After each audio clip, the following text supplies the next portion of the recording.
Krishna, dear devotees, welcome back to the daily readings of Srila Prabhupada's books, right here in Hive, translated in Anglo-Saxon as haven. Therefore, it's become a haven for hearing Srila Prabhupada's books. We're in southeast England, in Kent, just near the English Channel. We've got an honored guest, Dr. Matt, from London, who was from Houston, and before that, South Africa, a long time ago. We welcome him with all affection. And all of you, we hope you're safe and sound in this topsy-turvy world we're living in now. We never know what's going to happen. Srimad Bhagavata Mahima Stotram from the Sri Krishna Lila Stava is a stotra written by Srila Sanatana Goswami glorifying the Srimad Bhagavatam, but because Krishna spoke the Bhagavad-gita and he spoke the Uddhava-gita in the Bhagavatam itself, 11th canto, we take it that both of them are literary incarnations of Krishna, and therefore we read this every morning or every evening before we read the Bhagavad-gita. It goes like this. Sarva Shastrabdi Piyusha Sarva Vedaika Satpala Sarva Siddhanta Ratnaja Sarva Lokaika Drikprada. O nectar from the ocean of all scriptures, singular fruit of all the Vedas, rich mine of the precious gems of all conclusive truths, you are the only giver of sight to all the worlds. Sarva Bhagavata Prana Srimad Bhagavata Prabho Kali Dvandoditaditya Sri Krishna Parivartita. O life air of all the Supreme Lord's devotees, O Srimad Bhagavatam, Bhagavad-gita, you are the sun risen in the darkness of Kali. You are the exact image of Sri Krishna. Paramananda Pataya Prema Varshakshadayate Sarvada Sarvasevyaya Sri Krishnaya Namostume. I bow down to you who are supremely blissful to read. Your every syllable pours down a flood of prema. You can always be served by everyone. You are Sri Krishna himself. Badeka Bando Mat Sangin Madguro Man Mahadana Man Nistadaga Mad Bhagya Mad Ananda Namostute. My only friend, my constant companion, my spiritual master, my great wealth, my savior, my good fortune, my source of ecstasy, I bow down to you. Asadu saduta dayin atini chochata kara hanamun chagadachin mam premna ritkanta yogspura. O bestower of saintliness to the unsaintly, O exalter of the most fallen, please never leave me. Always appear in my heart and my voice with pure love. Om Namo Bhagavate Vasudevaya. Om Namo Bhagavate Vasudevaya. Om Namo Bhagavate Vasudevaya. Om Namo Bhagavate Vasudevaya. Om Namo Bhagavate Vasudevaya. Om Namo Bhagavate Vasudevaya. All right. Bhagavad-gita As It Is, Chapter 3, Karma Yoga, beginning with text 39. Avritam jnanametena jnanino nityabhairina kama rupena kaunteya dushpurena nalena cha. Thus, the wise living entity's pure consciousness becomes covered by his eternal enemy in the form of lust. which is never satisfied and which burns like fire. Purport. It is said in the Manu Smriti that lust cannot be satisfied by any amount of sense enjoyment. Just as fire is never extinguished by a constant supply of fuel. In the material world, the center of all activities is sex. And thus this material world is called Untitled, or the shackles of sex life. In the ordinary prison house, criminals are kept within bars. Similarly, the criminals who are disobedient to the laws of the Lord are shackled by sex life. Advancement of material civilization on the basis of sense gratification means increasing the duration of the material existence of a living entity.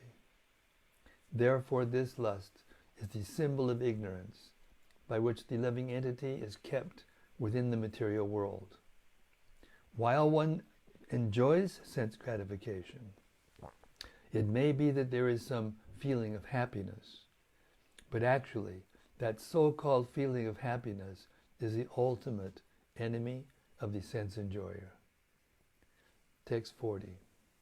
Plain Talk by Srila Prabhupada himself. Text 40. Indriyani mano buddhir asyadhishtanamuchyate etair vimohayat yesha jnanam avritya dehinam. The senses, the mind, and the intelligence are the sitting places of this lust. Through them, lust covers the real knowledge of the living entity and bewilders him. Purport. The enemy has captured different strategic positions in the body of the conditioned soul, and therefore Lord Krishna is giving hints of those places so that one who wants to conquer the enemy may know where he can be found. Mind is the center of all the activities of the senses. And thus when we hear about sense objects, the mind generally becomes a reservoir of all ideas of sense gratification. And as a result, the mind and the senses become repositories of lust. Next, the intelligence department becomes the capital of such lustful propensities. Intelligence is the immediate next-door neighbor of the spirit soul. Lusty intelligence influences the spirit soul to acquire the false ego and identify itself with matter, and thus with the mind and senses. The spirit soul becomes addicted to enjoying the material senses and mistakes this as true happiness. This false identification of the spirit soul is very nicely explained in the Srimad Bhagavatam 1084:13. Yasyat mabudhi kunape tridatuke sodi kalatradishu bhauma ijadihi yatirtha buddhi salile nakarhachich jane shabidjeshu saeva gokaraha. A human being who identifies this body made of three elements with his self, who considers the byproducts of the body to be his kinsmen, who considers the land of birth worshipable, and who goes to the place of pilgrimage simply to take a bath rather than meet men of transcendental knowledge there, is to be considered like an ass or a cow. Text 41. Tasmat tvam inryanyado niyamya bharatarshaba papmanang prajihiyenang jnana vijnana nashanam. Therefore, O Arjuna, best of the Bharats, in the very beginning, curb this great symbol of sin, lust, by regulating the senses and slay this destroyer of knowledge and self-realization. Purport. The Lord advised Arjuna to regulate the senses from the very beginning so that he could curb the greatest sinful enemy, lust, which destroys the urge for self-realization and specific knowledge of the self. Jnana refers to knowledge of self as distinguished from non-self, or in other words, knowledge that the spirit soul is not the body. Vijnana refers to specific knowledge of the spirit soul's constitutional position and his relationship to the Supreme Soul. It is explained thus in the Srimad Bhagavatam 2.9.31. Jnanam paramaguyam me tad vijnana samanvitam sahasasyam tadangam cha grihana gaditam maya. The knowledge of the self and Supreme Self is very confidential and mysterious, but such knowledge and specific realization can be understood if explained with their various aspects by the Lord Himself. Bhagavad-gita gives us that general and specific knowledge of the self. The living entities are parts and parcels of the Lord, and therefore they are simply meant to serve the Lord. This consciousness is called Krishna Consciousness. So from the very beginning of life, one has to learn this Krishna Consciousness, and thereby one may become fully Krishna conscious and act accordingly. Lust is only the perverted reflection of the love of God, which is natural for every living entity. But if one is educated in Krishna consciousness from the very beginning, that natural love of God cannot deteriorate into lust. When love of God deteriorates into lust, it is very difficult to return to the normal condition. Nonetheless, Krishna consciousness is so powerful that even a late beginner can become a lover of God by following the regulative principles of devotional service. So from any stage of life, or from the time of understanding its urgency, one can begin regulating the senses in Krishna consciousness, devotional service of the Lord, and turn the lust into love of Godhead, the highest perfectional stage of human life. Text 42. Indriyani paranyahur indriyevyak param manaha manasastu parabudir yobude padasastu saha. The working senses are superior to dull matter. Mind is higher than the senses.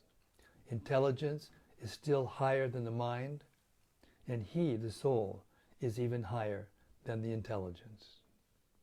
Purport. The senses are different outlets for the activities of lust. Lust is reserved within the body, but it is given vent through the senses. Therefore, the senses are superior to the body as a whole. These outlets are not in use when there is superior consciousness or Krishna consciousness. In Krishna consciousness, the soul makes direct connection with the Supreme Personality of Godhead. Therefore, the hierarchy of bodily functions, as described here, ultimately ends in the Supreme Soul. Bodily action means the functions of the senses, and stopping the senses means stopping all bodily actions. But since the mind is active, then even though the body may be silent and at rest, the mind will act, as it does during dreaming. But above the mind is the determination of the intelligence, and above the intelligence is the soul proper. If, therefore, the soul is directly engaged with the Supreme, naturally, all other subordinates, namely the intelligence, mind, and senses, will be automatically engaged. In the Katha Upanishad, there is a similar passage in which it is said that the objects of sense gratification are superior to the senses, and mind is superior to the sense objects. If, therefore, the mind is directly engaged in the service of the Lord constantly, then there is no chance that the senses will become engaged in other ways. This mental attitude has already been explained. Param drishtva nivartate. If the mind is engaged in the transcendental service of the Lord, there is no chance of its being engaged in the lower propensities. In the Katha Upanishad, the soul has been described as Mahan, the great. Therefore the soul is above all, namely the sense objects, the senses, the mind, and the intelligence. Therefore, directly understanding the constitutional position of the soul is the solution of the whole problem. With intelligence, one has to seek out the constitutional position of the soul and then engage the mind always in Krishna consciousness. That solves the whole problem. A neophyte spiritualist is generally advised to keep aloof from the objects of the senses. But aside from that, one has to strengthen the mind by use of intelligence. If by intelligence one engages one's mind in Krishna consciousness by complete surrender unto the Supreme Personality of Godhead, then automatically the mind becomes stronger. And even though the senses are very strong, like serpents, they will be no more effective than serpents with broken fangs. But even though the soul is the master of intelligence and mind, and the senses also, still, unless it is strengthened by association with Krishna in Krishna consciousness, there is every chance of falling down due to the agitated mind. Text 43. Evam bude padam budva sangstabhyatmanam atmana jahi shatru mahabaho kamarupam durasadam. Thus, knowing oneself to be transcendental to the material senses, mind, and intelligence, O mighty armed Arjuna, one should steady the mind by deliberate spiritual intelligence, Krishna consciousness, and thus, by spiritual strength, conquer this insatiable enemy known as lust. Purport. This third chapter of the Bhagavad-gita is conclusively directive to Krishna consciousness by knowing oneself as the eternal servitor of the Supreme Personality of Godhead, without considering impersonal voidness the ultimate end. In the material existence of life, one is certainly influenced by propensities for lust and desire for dominating the resources of material nature. Desire for overlording and for sense gratification is the greatest enemy of the conditioned soul. But by the strength of Krishna consciousness, one can control the material senses, the mind, and the intelligence. One may not give up work and prescribed duties all of a sudden, but by gradually developing Krishna consciousness, one can be situated in a transcendental position without being influenced by the material senses and the mind. By steady intelligence directed toward one's pure identity. This is the sum total of this chapter. In the immature stage of material existence, philosophical speculations and artificial attempts to control the senses by the so-called practice of yogic postures can never help a man toward spiritual life. He must be trained in Krishna consciousness by higher intelligence.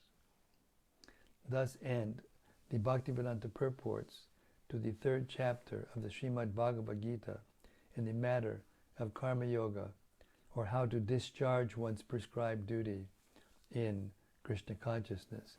All glories to Sri Krishna and Arjuna, to his questions and Sri Krishna's answers. This chapter is got a lot of very practical knowledge in it, how to avoid the pitfalls of material existence and find one's way back to the lotus feet of Krishna. So, but it's only 7:24. We still got another 20 minutes to read. So I think I'll go on with the chapter. What do you think? We'll go on with the next chapter. Chapter 4, Transcendental Knowledge. Transcendental knowledge, the spiritual knowledge of the soul, or God, of God. Transcendental knowledge, the spiritual knowledge of the soul, of God, and their relationship, is both purifying and liberating. Such knowledge is the fruit of selfless devotional action, Karma Yoga. The Lord explains the remote history of the Gita, the purpose and significance of his periodic descents to the material world, and the necessity of approaching a guru, a realized teacher. Text 1. Shri Bhagavan Uvacha Imang Vivasvate Yogam Proktavan Ahamavyayam Vivaswan Manave Praha Manur Ikshvakave Bravid. The Personality of Godhead, Lord Sri Krishna said, I instructed this imperishable science of yoga to the sun god, Vivaswan, and Vivaswan instructed it to Manu, the father of mankind, and Manu in turn instructed it to Ikshvaku. Purport. Herein we find the history of the Bhagavad-gita traced from a remote time when it was delivered to the royal order of all planets, beginning from the sun planet. The kings of all planets are especially meant for the protection of the inhabitants, and therefore the royal order should understand the science of Bhagavad-gita in order to be able to rule the citizens and protect them from material bondage to lust. Human life is meant for cultivation of spiritual knowledge, an eternal relationship with the Supreme Personality of Godhead, and the executive heads of all states and all planets are obliged to impart this lesson to the citizens by education, culture, and devotion. In other words, the executive heads of all states are intended to spread the science of Krishna consciousness so that the people may take advantage of this great science and pursue a successful path, utilizing the opportunity of the human form of life. In this millennium, the sun god is known as Vivaswan, the king of the sun, which is the origin of all planets within the solar system. In the Brahma Samhita 552 it is stated, Yach Chakshure Savita Sakala Grahanam Raja Samasta Sura Murti Rasheshate Jaha Yasyagya Brahmati Sambrita Kala Chakro Govinda Mari Purusham Tamaham Bhajami. Let me worship, Lord Brahma said, the Supreme Personality of Godhead, Govinda, Krishna, who is the original person and under whose order the sun, which is the king of all planets, is assuming immense power and heat. The sun represents the eye of the Lord and traverses its orbit in obedience to his order. The sun is the king the sun is the king of the planets.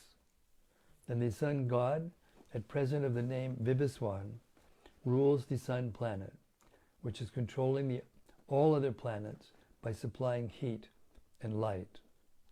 He is rotating under the order of Krishna, and Lord Krishna originally made Vibhiswan his first disciple to understand the science of Bhagavad-gita.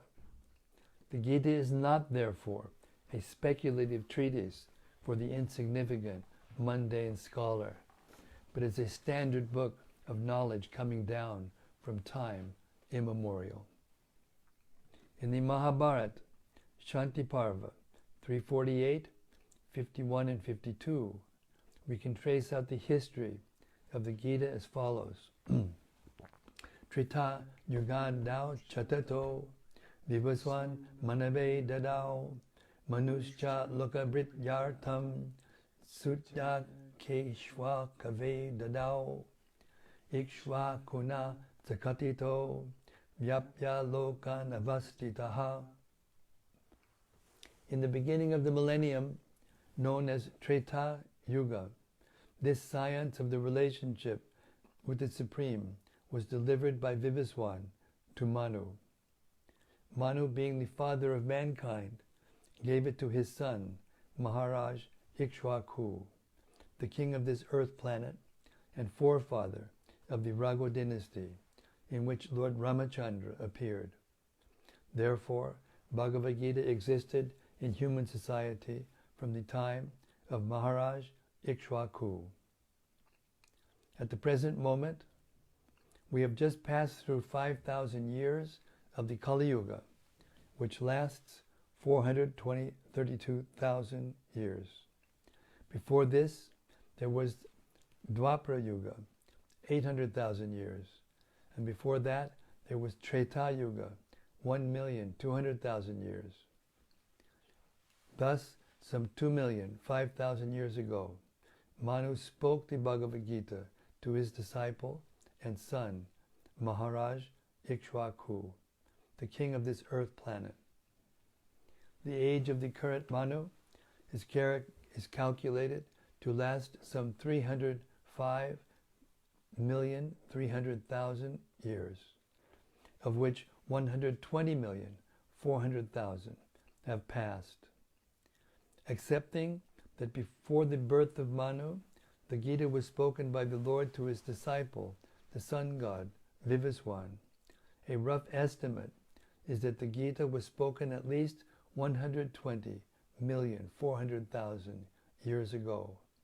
And in human society, it has been extant for 2 million years. It was re-spoken by the Lord again to Arjuna about 5,000 years ago. That is the rough estimate of the history of the Gita, according to the Gita itself, and according to the version of the speaker, Lord Sri Krishna. It was spoken to the sun god Vivaswan, because he is also a Kshatriya and is the father of all Kshatriyas who are descendants of the sun god, or the Surya Vangsha Kshatriyas. Because Bhagavad Gita is as good as the Vedas, being spoken by the Supreme Personality of Godhead, this knowledge is aparusheya, superhuman. Since the Vedic instructions are accepted as they are, without human interpretation, the Gita must therefore be accepted without mundane interpretation. The mundane wranglers may speculate on the Gita in their own ways, but that is not Bhagavad Gita as it is. Therefore, Bhagavad Gita has to be accepted as it is from the disciplic succession, and it is described herein that the Lord spoke to the sun god spoke to his son Manu, and Manu spoke to his son Ikshwaku. Text 2.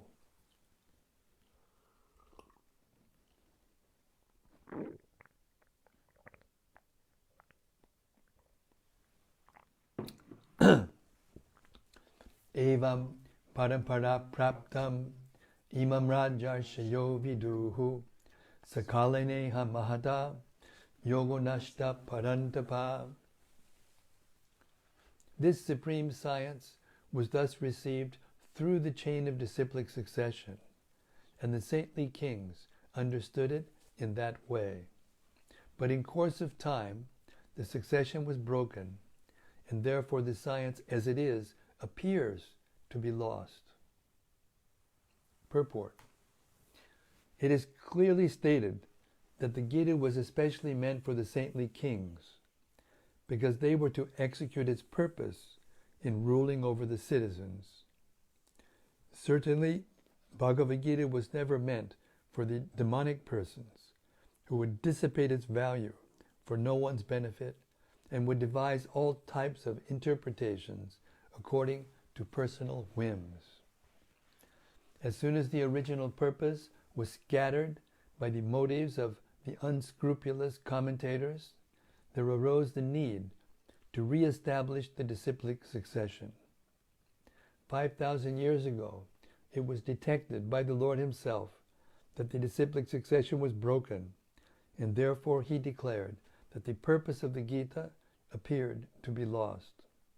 In the same way, at the present moment also, there are so many editions of the Gita, especially in English, but almost all of them are not according to authorized disciplic succession. There are innumerable interpretations rendered by different mundane scholars, but almost all of them do not accept the Supreme Personality of Godhead, Krishna, although they make a good business on the words of Sri Krishna. This spirit is demonic, because demons do not believe in God, but simply enjoy the property of the Supreme. Since there is a great need of an edition of the Gita in English, as it is received by the Parampara disciplic succession system, an attempt is made herewith to fulfill this great want. Bhagavad-gita, accepted as it is a great boon to humanity. But if it is accepted as a treatise of philosophical speculations, it is simply a waste of time. Text 3. Sa evaya maya tedya yoga prokta puratanaha bhaktosi me sakachiti rahasyam yetad utamam. That very ancient science of the relationship with the Supreme is today told by me to you, because you are my devotee as well as my friend, and can therefore understand the transcendental mystery of this science. Purport. There are two classes of men, namely the devotee and the demon. The Lord selected Arjuna as the recipient of this great science, owing to his being a devotee of the Lord. But for the demon, it is not possible to understand this great, mysterious science. There are a number of editions of this great book of knowledge. Some of them have commentaries by the devotees, and some of them have commentaries by the demons. Commentation by the devotees is real, whereas that of the demons is useless. Arjuna accepts Sri Krishna as the Supreme Personality of Godhead, and any commentary on the Gita following in the footsteps of Arjuna is real devotional service to the cause of this great science. The demonic, however, do not accept Lord Krishna as he is. Instead, they concoct something about Krishna and mislead general readers from the path of Krishna's instructions. Here is a warning about such misleading paths. One should try to follow the disciplic succession from Arjuna, and thus be benefited by this great science of Srimad Bhagavad-gita. Text 4. Arjuna uvacha apadang bhavato janma padang janma vibhusataha katam etad vijaniyam tvam adau proktavaniti. Arjuna said, the sun god Vivaswan is senior by birth to you. How am I to understand that in the beginning you instructed this science to him? Purport. Arjuna is an accepted devotee of the Lord, so how could he not believe Krishna's words?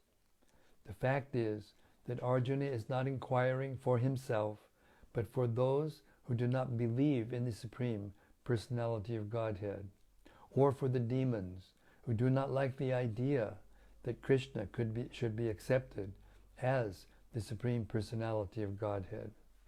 For them only, Arjuna inquires on this point, as if he were himself not aware of the Personality of Godhead or Krishna. As it will be evident from the 10th chapter, Arjuna knew perfectly well that Krishna is the Supreme Personality of Godhead, the fountainhead of everything, and that the last word in transcendence. Of course, Krishna also appeared as the son of Devaki on this earth. How Krishna remained the same Supreme Personality of Godhead, the eternal original person, is very difficult for an ordinary man to understand. Therefore, to clarify this point, Arjuna put this question before Krishna so that he himself could speak authoritatively. That Krishna is the supreme authority is accepted by the whole world, not only at present, from time immemorial, and the demons alone reject him. Anyway, since Krishna is the authority accepted by all, Arjuna put this question before him in order that Krishna would describe himself without being depicted by the demons, who always try to distort him in a way understandable to the demons and their followers. It is necessary. Oh, I skipped a line. Arjuna, sorry, I'll do the last sentence. Anyway, since Krishna is the authority accepted by all, Arjuna put this question before him in order that Krishna would describe himself without being depicted by the demons, who always try to distort him in a way understandable to the demons and their followers. It is necessary that everyone, for his own interest, know the science of Krishna. Therefore, when Krishna himself speaks about himself, it is auspicious for all the worlds.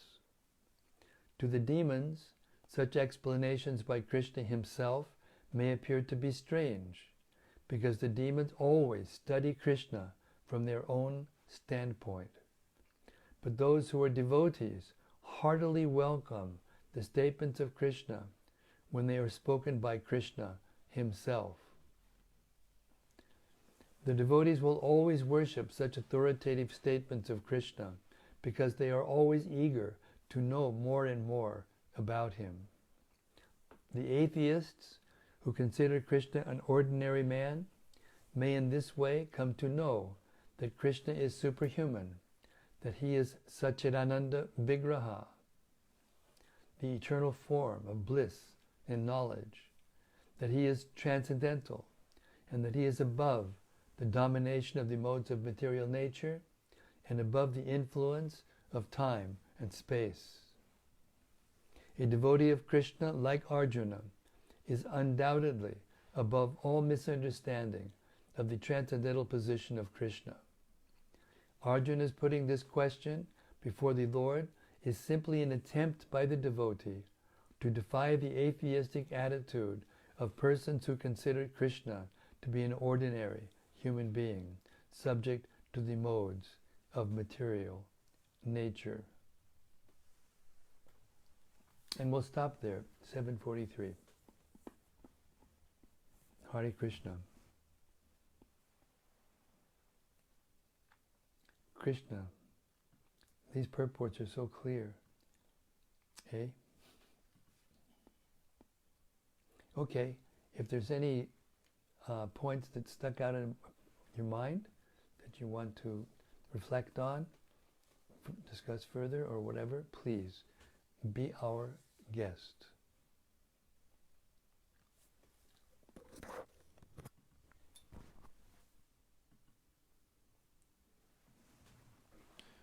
Rati Manjari says, Jai Guru Maharaj. Jai Rati Manjari, Haribo. From Gopakanya Devi Dasi. Haribo Gopakanya Devi Dasi, Hare Krishna. She says, Hare Krishna, dear Maharaj, all glories to Srila Prabhupada. All glories to His divine grace. Jai Murari Das sends. Jai Murari, Hare Krishna. And from Bhaktamatsu. Bhaktamatsu, Haribo. He says, Hare Krishna Maharaj, thank you for reading. Bhagavad-gita As It Is, Ki Jai. Bhaktivedanta purports, Ki Jai. Jai Ho.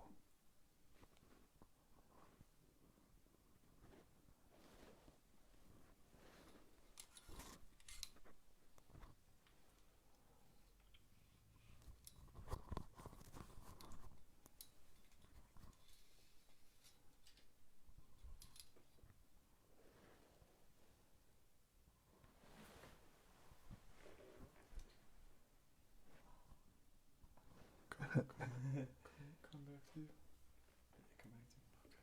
Something just came from Rati Manjari. Haribo Rati.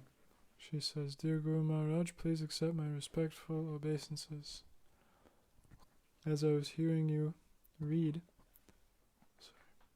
I was feeling the influence of Srila Prabhupada as a great transcendental teacher, dismantling the ignorance of the mass of people and unafraid to name the demons and their plans. Oh yes, this is a very good point you've made, a wonderful reflection and realization. Thank you, Rati Manjari Devi Dasi.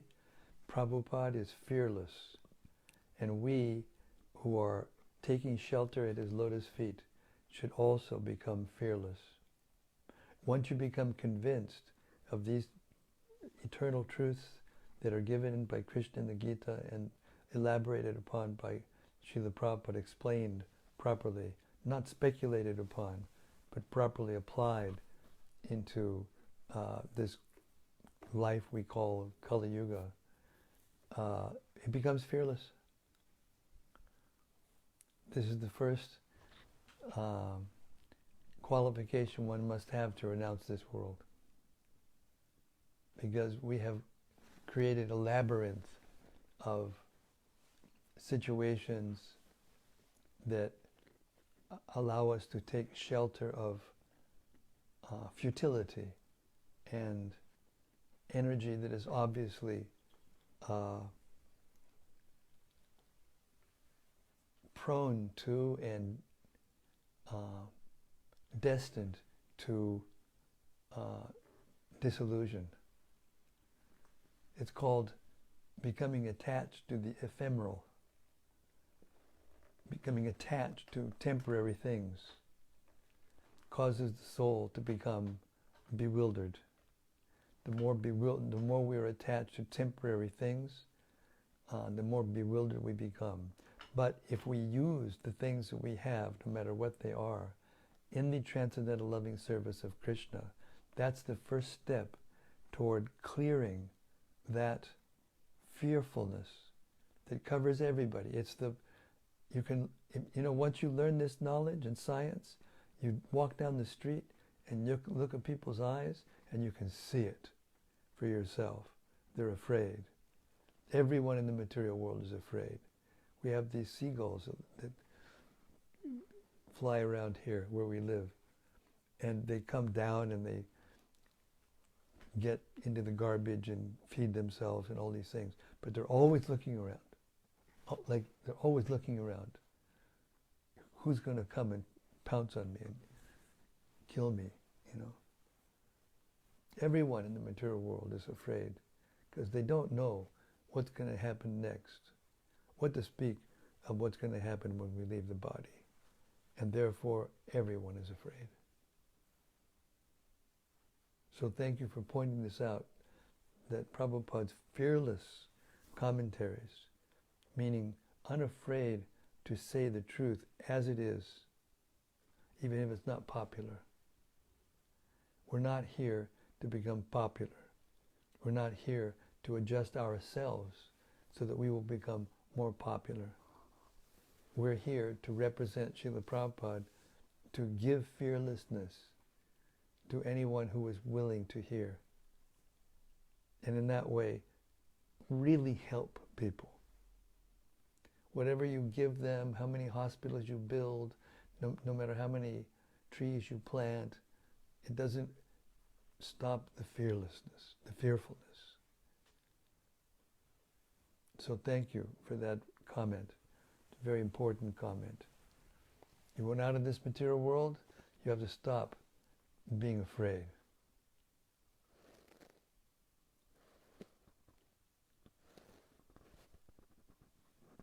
Ati Manjari says, what courage and what wisdom. What would we do without him? How can these revolutionary insights be transferred simply through reading? It is truly mysterious and transcendental. It is. It is. Therefore, Prabhupada insisted on calling this a spiritual science. Once you get that through your head, that this is not just somebody's idea, this is a science. It's not philosophy, it's not, guesswork. It's a science. Spiritual science. You can't measure it in mathematical equations, but you can measure it by the effect it has on your insides, on your consciousness. And we have the great learned wisdom previous acharyas who have realized this knowledge and then explained it in a way that makes it more and more potent, more and more sweet, more and more palatable. And all we have to do is drink it through the ears. That's all we have to do. It's like I mentioned the other day, a potent medicine. Even if you don't know anything about it and how it works and whatever, if you just take it in the mouth, it will cure the disease, if it's potent, if it's a potent medicine. So there are 5 activities mentioned in the Srimad Bhagavatam and mentioned by Rupa Goswami in the Nectar of Devotion, Bhakti Rasamrita Sindhu, that are so potent that even if you don't have faith, if somehow whether you just do these 5 things, hear or chant the holy name, take Krishna Prasadam, read the Srimad Bhagavatam, associate with devotees, live in a place with devotees, that means a holy place, and worship Krishna, the deity form of Krishna. They're so potent that even if you don't know what you're doing, you make spiritual advancement by doing them.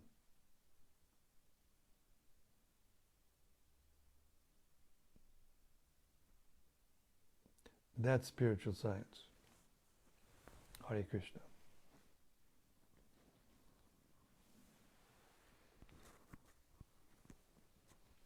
Hare Krishna, Gurudev. Hare Krishna, Bhakti Matt. It's really nice to have your association and be here.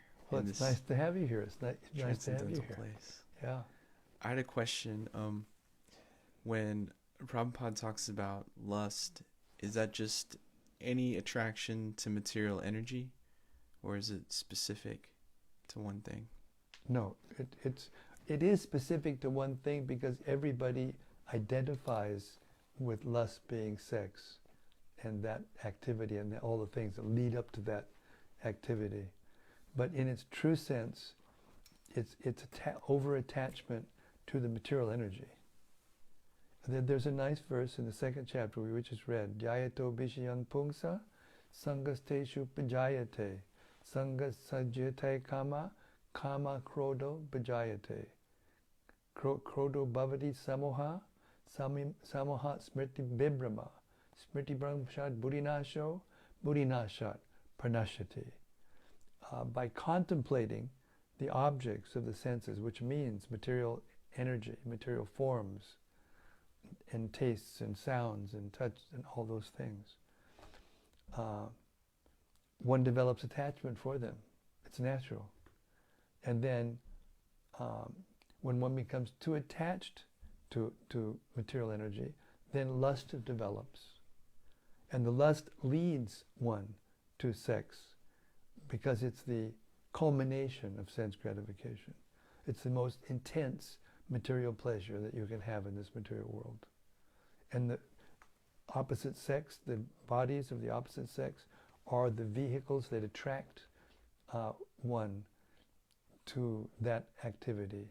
And in order to do it, properly, or whatever you want to call it in human form, you can't just do it on the streets like a dog or a cat or a pigeon or a seagull. You need a flat. You get a flat, you have a place, you have to have money, you have to have all these different things, and children come and you have to have. So if one succumbs to the attachment, to the lust, then one becomes frustrated. Because every time you try to satisfy your senses, with anything actually, thinking that it will satisfy you completely, then you become frustrated, because it never does. It never does satisfy us completely. And even if there's some instantaneous release for a few seconds, and you feel some ecstasy, or what you think is ecstasy, very soon it builds up again. So then what happens is that frustration leads one to become angry. This is where anger comes from. It comes from frustration of not being able to satisfy oneself through sense gratification. And then when we become angry, then we become bewildered. And that bewilderment leads us to loss of intelligence. And by loss of intelligence, we can do and say anything. And then we fall down again into the material pool. That is the process of fall down. So, yes, it does lust does refer to sex and all the things that go with it to try to improve it or whatever. But it also means the material energy, attachment to the material energy, over-attachment to the material energy. We have need.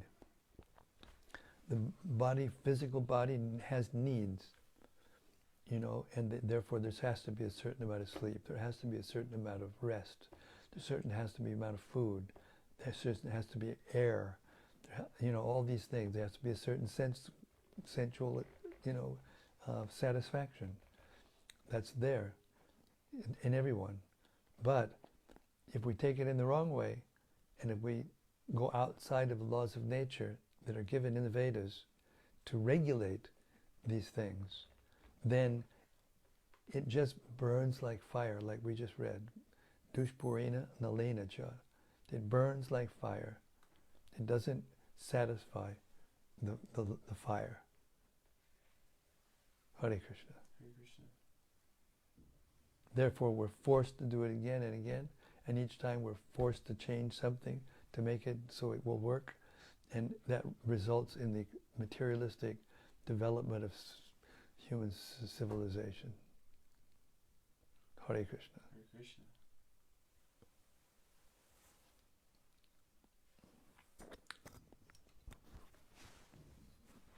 We got a couple of more minutes. Anandamurti Devi Dasi. Anandamurti, Haribo, Osaka. Dear Guru Maharaj, please accept my respectful obeisances. All glories to Srila Prabhupada. Thank you so much for today's reading of Srila Prabhupada's Bhagavad-gita As It Is. I thank Srila Prabhupada because it is an authorized scripture which is never available for demoniac persons. I am feeling grateful that I have the chance to distribute this knowledge to the intelligent university students. I thought we must convey this important message to the next generation. Absolutely. May you be blessed to do that. So be it.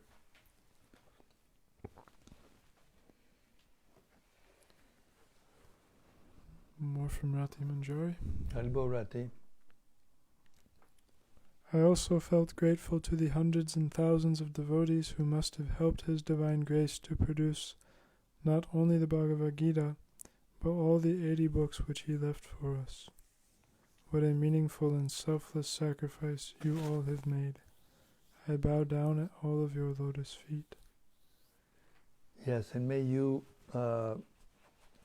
give your blessings also to the publication of these books in the form of audiobooks, because it's the time that it's needed, and it's the right time to put these books out in audio, in sound form.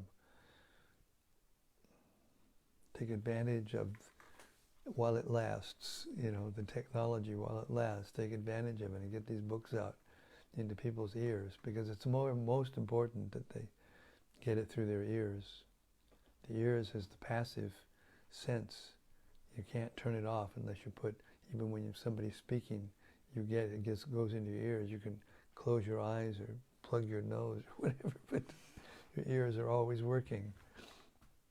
That's why when you hear nonsense, it's better to just leave the place rather than stand there and let your ears take it in and disturb you. Thank you, Rati, for that. And as of now, this is the last. Oh. Well, it's going to be the last because it's 8 o'clock. From Yadutama. Yadutama, Haribo. Hare Krishna Gurudev, please accept my humble obeisances and all glories to Prabhupada. Jai Srila Prabhupada. I found it really interesting how Prabhupada said that atheists often find statements of Krishna strange because they study Krishna from their own standpoint. Yes. But that by hearing these statements from devotees, they will gradually understand that Krishna is actually superhuman. I pray that my atheistic tendencies will thus be destroyed as well. Thank you for reading for our benefit. Hare Krishna, thank you very Krishna. much. Very lovely reflection and realization. Thank you so much. Yes, these books are powerful, transcendentally powerful, and they can give one real knowledge, and they can give the mind real satisfaction. Bhagavad-gita As It Is, Ki Jai. Samaveda Bhakta Vrinda Ki Jai. Gaur Premanandi Hari Hari Bol. Same time tomorrow, same place, same topic. Transcendental knowledge. Satisfy the beast in us and make us human beings again. Hare Krishna, what to speak of pure devotees of Krishna. See you tomorrow. Hari Bol.